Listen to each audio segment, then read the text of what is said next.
رنگ دکھا جاتی ہے صحبت اللہ والوں کی، اللہ سے ملوا جاتی ہے صحبت۔ الحمدللہ رب العالمین والعاقبۃ للمتقین والصلاۃ والسلام علی سید المرسلین، اما بعد۔ قال اللہ تبارک و تعالی فی کلامہ المجید، اعوذ باللہ من الشیطان الرجیم، بسم اللہ الرحمن الرحیم۔ یسألونک عن الخمر والمیسر قل فیہما اثم کبیر ومنافع للناس، وقال تعالی فی موضع آخر، انما الخمر والمیسر والانصاب والازلام رجس من عمل الشیطان فاجتنبوه لعلکم تفلحون۔ صدق اللہ العظیم۔ محترم بزرگوں، عزیز ساتھیوں، گزشتہ ہفتے آپ حضرات کے سامنے تعلیم کے حصول کے تعلق سے بات آئی تھی۔ دھیرے دھیرے ہمارے معاشرے میں علم کے حصول کے تعلق سے بیداری آ رہی ہے۔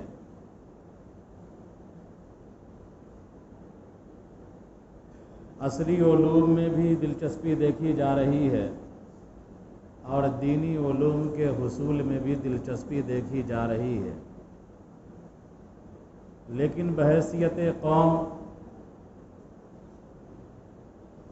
جس انداز سے اور جس مقدار میں علم کے حصول میں طلبہ اور طالبات کو لگنا چاہیے یا ہمارے بچے اور بچیوں کو لگنا چاہیے، اس مقدار کو حاصل کرنا ابھی کافی دور ہے۔ ہنوز دلی دور است، ابھی دلی دور ہے۔ لگاتار ایک مشن کے تحت جد و جہد کرتے ہوئے ہم اپنے بچے اور بچیوں کو علم کے حصول کی خاطر جھونک دیں گے، لگا دیں گے، اور ہمارے معاشرے کا کوئی بچہ ایسا نہ ہو جو علم کے حصول سے محروم ہو جائے۔ اس مشن کو لے کر کے ہم چلیں گے تو 10-15 سال لگے گا، تب جا کر کے ہم کھڑے ہونے کے لائق ہوں گے۔ بہرحال جو بھی دلچسپیاں ہیں وہ قابل قدر ہیں، مزید دلچسپی پیدا کرنا چاہیے اور علم کے حصول کے لیے اپنا سب کچھ قربان کر دینا چاہیے۔ یہیں پر ایک بات عرض کر دوں کہ ملک کے حالات آپ حضرات کے سامنے ہیں۔ آئے دن طرح طرح کے حادثات پیش آتے رہتے ہیں۔ مختلف بستیوں سے جوق در جوق درجنوں کی تعداد میں، کہیں سینکڑوں کی تعداد میں طلبہ، چھوٹے چھوٹے بچے اپنی گارجین کے بغیر، اپنے ذمہ داروں کے بغیر، کسی استاذ پر اعتماد کرتے ہوئے روانہ ہو جاتے ہیں یا ان کے گارجین روانہ کر دیتے ہیں، اور وہاں سے کرتا پاجامہ لمبا پہن کر کے آ جاتا ہے، عطر لگا کر کے چلنے لگتا ہے، تو ہم اور آپ خوش ہو جاتے ہیں کہ ہمارا بچہ بہت اچھا پڑھ کے آ گیا ہے۔ آپ حضرات حالات حاضرہ سے واقف ہیں، دیکھتے ہیں کبھی راجندر نگر ٹرمینل پر، کبھی حاجی پور میں، کبھی مغل سرائے میں، اور ہندوستان کے مختلف اسٹیشنوں پر ان بچوں کو ٹرین سے اتار لیا جاتا ہے۔ چائلڈ ویلفیئر والے الزام لگا دیتے ہیں جھوٹا کہ بچوں کی اسمگلنگ ہو رہی ہے، بچوں کو کام کاج کرانے کے لیے بھیجا جا رہا ہے۔ جو استاد ساتھ ہوتے ہیں ان کو بھی ٹارچر کیا جاتا ہے، لاک اپ میں ڈال دیا جاتا ہے، مختلف تنظیمیں میدان میں آتی ہیں، بڑی کوشش کے بعد، منت آرزو کے بعد ان بچوں کی رہائی ہوتی ہے اور استاذ کی رہائی ہوتی ہے۔ لہذا یہ جو چلن ہے ہمارے بستی کے اندر بھی ہے، ہمارے علاقے میں بھی ہے، اور ارریہ پورنیہ وغیرہ کے علاقے میں زیادہ ہے۔ اس چلن کو روکنے کی ضرورت ہے۔ اپنے بچے کو، بچیوں کو مقامی سطح پر تعلیم دلائیں، اور جب وہ اس لائق ہو جائے کہ قانونی اعتبار سے اس کو جانے میں کہیں کوئی دقت اور کوئی پریشانی نہ ہو، اس پر کوئی آروپ نہ لگا سکے، جس کے ساتھ جا رہا ہے اس پر الزام دھرا نہ جا سکے، تو ایسے وقت میں بچے باہر جائیں پڑھنے کے لیے، کوئی دقت نہ ہوگی، کوئی پریشانی نہ ہوگی۔ 50 بچے، 40 بچے ایک بوگی میں ایک ساتھ ہوتے ہیں، اور ایک استاد معمولی جس کو پڑھا لکھا بھی نہیں ہے زیادہ اور قانون کا جانکار بھی نہیں ہے، بس لے کر کے چل دیتا ہے، اور پکڑانے کے بعد سٹی بٹی گم ہو جاتی ہے، وہ جواب دینے کے لائق بھی نہیں ہوتا۔ تو اپنے بچوں کو اس طرح حوالے کر دینا، اندھا اعتماد کر لینا مناسب نہیں ہے۔ اگر کہیں کوئی ادارہ آپ کو اچھا لگ رہا ہے، چاہت ہے کہ میرا بچہ وہاں جا کر کے پڑھے، تو گارجین خود لے جا کر کے وہاں پہنچائیں، وہاں ایڈمیشن کرا دیں، تاکہ کوئی دقت نہ ہو بچوں کو وہاں پہنچنے میں، اور کوئی پریشانی نہ ہو۔ گارجین ساتھ ہوگا تو کس کے باپ کی ہمت ہے کہ کچھ کر لے گا؟ گارجین ساتھ نہیں ہوتا ہے، آسان آروپ لگا دیتا ہے کہ یہ بچوں کو کام کرانے کے لیے لے جا رہا ہے، اور آروپ لگا کر کے لاک اپ میں ڈال دیتا ہے۔ اس لیے اس پر سوچنے کی ضرورت ہے، احتیاط کرنے کی ضرورت ہے۔ 3-4 سال پہلے بھی میں کہا تھا، پچھلے سال بھی کہا تھا، تیسرے سال بھی کہا تھا، لیکن ڈکار خانے میں طوطی کی آواز کے سنتا ہے۔ بہرحال ہم کو سوچنا چاہیے اور سمجھنا چاہیے۔ اللہ تعالی ہم سب کو عقل سلیم عطا فرمائے۔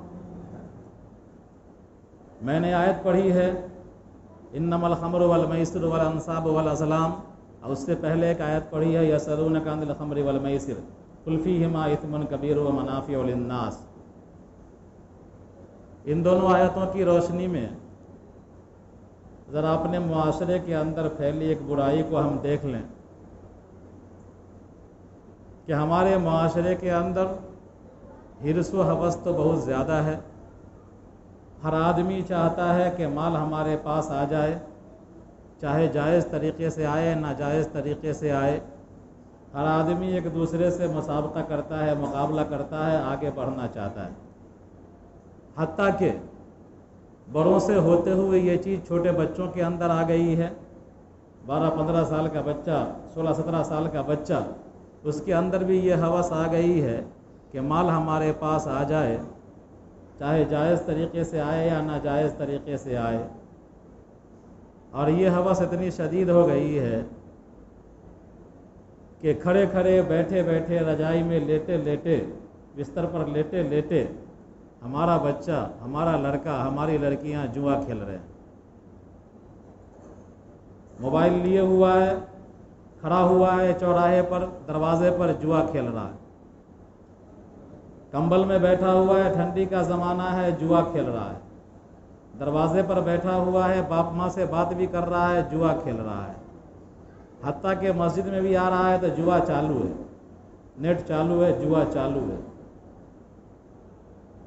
تو یہ جو لت پڑ رہی ہے، تو کہیں نہ کہیں اس کے اندر حرص و حوث کا دخل ہے۔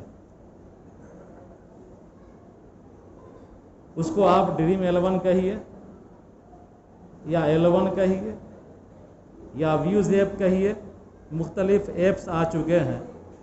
ان ایپس کو لوڈ کرنے کے بعد، ڈاؤن لوڈ کرنے کے بعد بونس ملتا ہے، پلیئر خریدا جاتا ہے، ٹیم خریدی جاتی ہے۔ تو پرانے وقت میں 2-4 سال پہلے سٹے کی مارکیٹ تھی، سٹے کا بازار تھا، تو سٹا تو غیر قانونی تھا، سٹا کرتے ہوئے کوئی پکڑا جاتا تو وہ جرم تھا قانون کی نگاہ میں۔ لیکن دنیا کے ساہوکاروں نے، دنیا کو ویران کرنے والے لوگوں نے، دنیا کی دولت کو اپنے پاس سمیٹ کر رکھنے والوں نے مختلف ایپس بنا دیے اور ہر بڑے ٹورنامنٹ کے موقع پر، چونکہ ٹورنامنٹ بھی ایک طرح سے جوا ہوتا ہے، تو ہر بڑے ٹورنامنٹ کے موقع پر لوگوں کو سپنا دکھایا جاتا ہے. ڈریم کے معنی سپنے کی آتے ہیں. سپنا دکھایا جاتا ہے 11 ممبر چن لو، کروڑ پتی بن جاؤ، تم نے اب تک نہیں بنا ہے کروڑ پتی.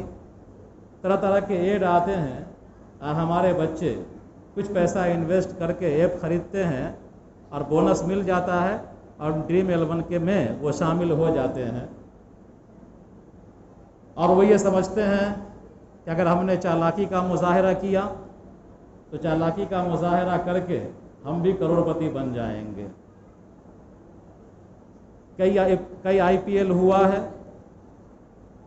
کتنے کپ ہوئے ہیں ملک کے اندر یا بیرون ملک کے اندر، اب تک کوئی بچہ کروڑ پتی ناری کا نہیں بنا ہے.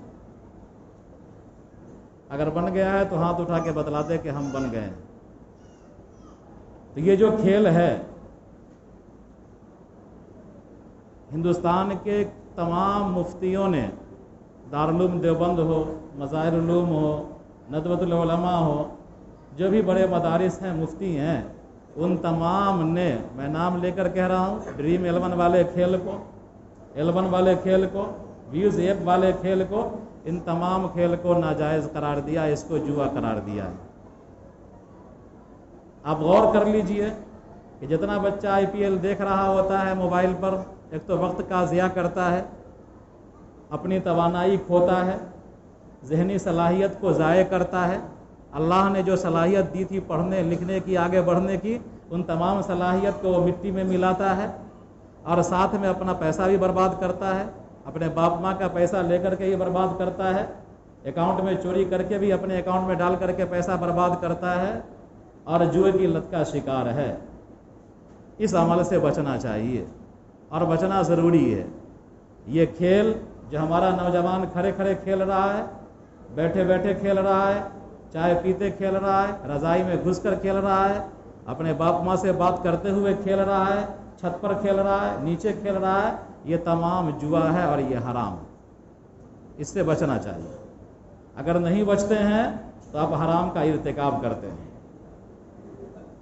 میں نے آیت پڑھی ہے، یسألونک عن الخمر والمیسر قل فیہما اثم کبیر ومنافع للناس، کہ زمانہ جاہلیت میں، جس زمانے میں اسلام آیا تھا، اس زمانے میں عربوں کے اندر 2 بری عادتیں بڑی تھیں اور پورا معاشرہ ان 2 بری عادتوں کے اندر مبتلا تھا. ایک تو شراب کی لت تھی اور دوسرا جوا کی لت تھی. صحابہ کرام نے پوچھا نبی کریم صلی اللہ علیہ وسلم سے، یسألونک عن الخمر والمیسر، کہ لوگ آپ سے سوال کرتے ہیں خمر کے بارے میں، شراب کے بارے میں، میسر جوا کے بارے میں سوال کرتے ہیں. قل فیہما اثم کبیر، اے نبی صلی اللہ علیہ وسلم آپ کہہ دیجئے کہ ان دونوں کے اندر بڑا گناہ ہے. ومنافع للناس، اور لوگوں کے لیے کچھ منفعت بھی ہے کہ جو کاروباری کرتا ہے اس کاروباری کو منافع مل جاتا ہے. صحابہ کرام نے دیکھا کہ شراب کے اندر اور جوا کے اندر اللہ تبارک و تعالیٰ نے کہہ دیا ہے کہ بڑا گناہ ہے، نفع مختصر ہے، نقصان بہت زیادہ ہے. تو صحابہ کرام اس کھیل سے، جوئے والے کھیل سے، شراب والے عمل سے رکنا شروع کر دیے. اس کے بعد اللہ تبارک و تعالیٰ نے دوسرے موقع پر آیت نازل کر دی، انما الخمر والمیسر والانصاب والازلام رجس من عمل الشیطان، کہ شراب کا عمل، شراب ہو، والمیسر جوا ہو، شراب جوا، والانصاب والازلام رجس من عمل الشیطان، اور یہ بت اور یہ پانسے کے تیر، جوئے کے تیر، یہ قرآن اندازی والے تیر، یہ تمام حرام ہے، گندی چیزیں ہیں. فاجتنبوہ لعلکم تفلحون، اللہ تبارک و تعالیٰ نے لازمی طور پر حکم دیا کہ اے ایمان والو تم ان گندے عمل سے بچ جاؤ، ان حرام عمل سے بچ جاؤ تاکہ تم فلاح پا جاؤ. عربی میں میسر جوا کو کہتے ہیں، اور جوا کو میسر اس لیے کہا جاتا ہے کہ جوئے کے اندر لوگ سہولت کے ساتھ، آسانی کے ساتھ گیمز کھیلتے ہوئے یا کوئی کھیل کھیلتے ہوئے یا بولی لگاتے ہوئے بغیر کسی محنت کے، بغیر کسی مشقت کے مال حاصل کرنا چاہتا ہے۔ اسی لیے عربی میں اس کو میسر کہا جاتا ہے، انگریزی میں گیملنگ کہتے ہیں، اردو میں قمار کہتے ہیں، جوا کہتے ہیں۔ تو اللہ تبارک و تعالیٰ نے سختی کے ساتھ منع فرما دیا کہ یہ گندی چیز ہے، یہ حرام چیز ہے، اور اس حرام عمل سے تم کو بچنا چاہیے۔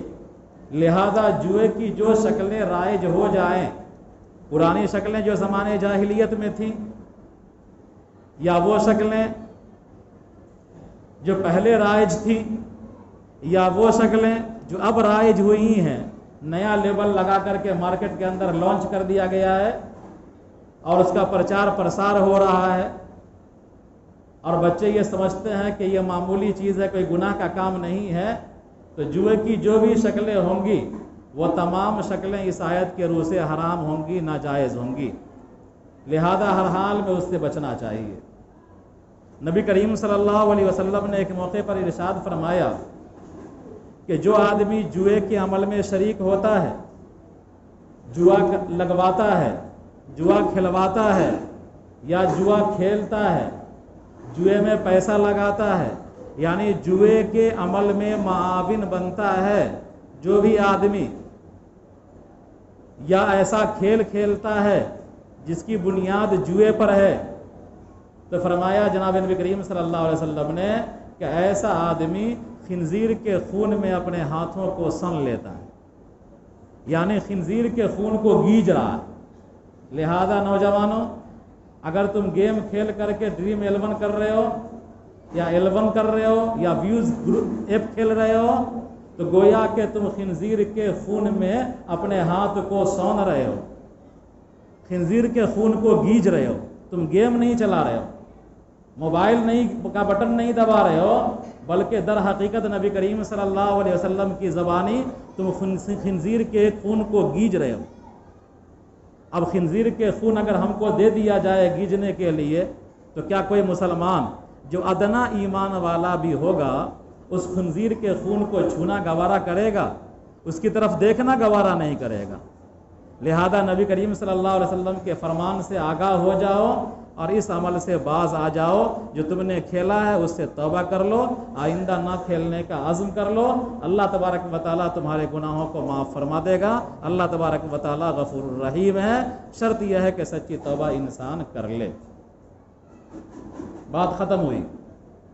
تیسری بات جو آپ حضرات سے کہنی ہے کہ ملک کے اندر ابھی الیکشن کا ماحول ہے، انتخاب کا ماحول ہے، 2 مرحلے کا انتخاب ہو چکا ہے، انتخابی عمل، تیسرے مرحلے کا انتخابی عمل ہونا ہے۔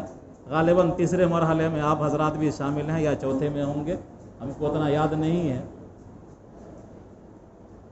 جمہوریت کے تحفظ کے لیے، ملک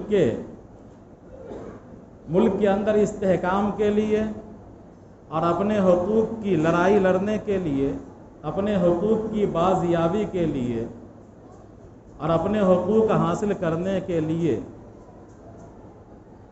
انتخابی عمل میں بھرپور طریقے سے حصہ لینا چاہیے۔ یہ ہمارا ملی فریضہ ہے، ملکی فریضہ ہے، اور یہ جو ہم ووٹ دیتے ہیں یہ ہمارا حق ہے، اور اس حق کو استعمال کرنا چاہیے کثرت کے ساتھ۔ دنیا کے اندر مختلف ادوار میں، تاریخ کے مختلف ادوار میں مختلف طرح کی حکومتیں قائم ہوئی۔ شروع زمانے میں جب انسانی آبادی کم تھی، اس وقت بھی ایک سربراہ بن جایا کرتا تھا، اور وہ سربراہ لوگوں سے مشورہ کر کے اور لوگوں کو اکٹھا کر کے چوپال پر بلا کر کے اپنی بستی اور سماج اور سوسائٹی کے لیے قانون بنوا لیا کرتا تھا کہ ہم کو اس بستی میں اس طرح رہنا ہے، اس ڈسپلین میں رہنا ہے، یہ کرنا ہے، یہ کرنا ہے، یہ کرنا ہے۔ لیکن جب آبادیاں بڑھ گئیں اور آبادیاں پھیل گئیں تو ایک خطے کے لوگوں کا ایک جگہ جمع ہونا اور ایک جگہ جمع ہو کر کے اپنے لیے قانون وضع کرنا، قانون بنانا یہ مشکل ہو گیا۔ تو یہ شکلیں نکلی کہ لوگ ایک جگہ تو جمع نہ ہوں بلکہ اپنا نمائندہ منتخب کر لیں، اور وہ نمائندہ لوگوں کی فلاح و بہبود کو سامنے رکھ کر کے اور اس خطے کے لیے، اس سرزمین کے لیے قانون بنائے، ڈسپلن تیار کرے اور اس قانون کو سارے لوگ مانیں۔ تو یہ جو رائج ہے دنیا کے اندر ووٹنگ کا سسٹم اور جمہوری نظام، یہ یہی ہے کہ ہم ڈائریکٹ اپنے اوپر قانون، اپنے لیے قانون نہیں بناتے ہیں، بلکہ ہم اپنا نمائندہ چنتے ہیں اور وہ نمائندہ ہماری فلاح و بہبود کو سامنے رکھ کر کے اور ہمارے لیے قانون بناتا ہے۔ اس قانون کا پابند وہ بھی ہوتا ہے، اس قانون کے پابند ہم بھی ہوتے ہیں۔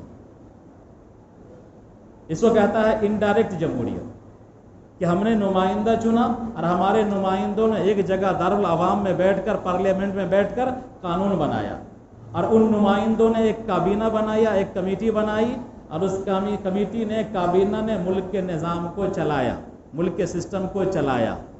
کابینہ جواب دہ ہے ہمارے نمائندے کے سامنے، اور ہمارا نمائندہ جواب دہ ہے عوام کے سامنے میں۔ لہذا ہم جیسے نمائندے کو چنیں گے، جیسے نمائندوں کو ہم بھیجیں گے، ویسے ہی قانون ہمارے اوپر بنائے جائیں گے۔ اگر ہمارا نمائندہ پڑھا لکھا ہوگا، ہمدرد ہوگا، انسانی ہمدردی اس کے اندر ہوگی، تو قانون بھی ویسا ہی بنائے گا۔ اگر ہمارا نمائندہ جاہل ہوگا، ہمارا نمائندہ فسادی ہوگا، تو وہ قانون بھی ایسا ہی بنائے گا جو ایسا ہی ہوگا۔ ملک کے پارلیمنٹ کے اندر داغی ممبران کی ایک بڑی تعداد ہے، کرپٹ ممبران کی ایک بڑی تعداد ہے، فسادی ممبران کی ایک بڑی تعداد ہے۔ ظاہر سی بات ہے وہ قانون بھی ایسا ہی بنائیں گے جو قانون فساد پر مبنی ہوگا، اختلاف پر مبنی ہوگا، انتشار پر مبنی ہوگا، بانٹنے والا ہوگا، لڑائی کروانے والا ہوگا، جھگڑا کروانے والا ہوگا۔ لیکن ملک کے پارلیمنٹ میں، ملک کے دارالعوام میں اگر اکثریت ایسے لوگوں کی ہوگی جو انسان پرست ہوں گے، ہمدرد ہوں گے، تو قانون بھی ایسا بنائیں گے۔ لہذا جو جمہوری عمل ہونے والا ہے اس کو اپنا حق سمجھ کر کے انتخابی عمل میں شرکت کرنا ہے، اور کثیر تعداد میں گھر کے ہر فرد سے ووٹ دلوانا ہے اور اپنا نمائندہ منتخب کرنا ہے، اور ہوشیاری کے ساتھ کام کرنا ہے، بہکاوے میں نہیں آنا۔ یہ ہمارا حق ہے، اور اپنے حق کو بیچنا، اپنے حق کو لالچ کے نظر کر دینا، یہ ناجائز ہے اور حرام ہے۔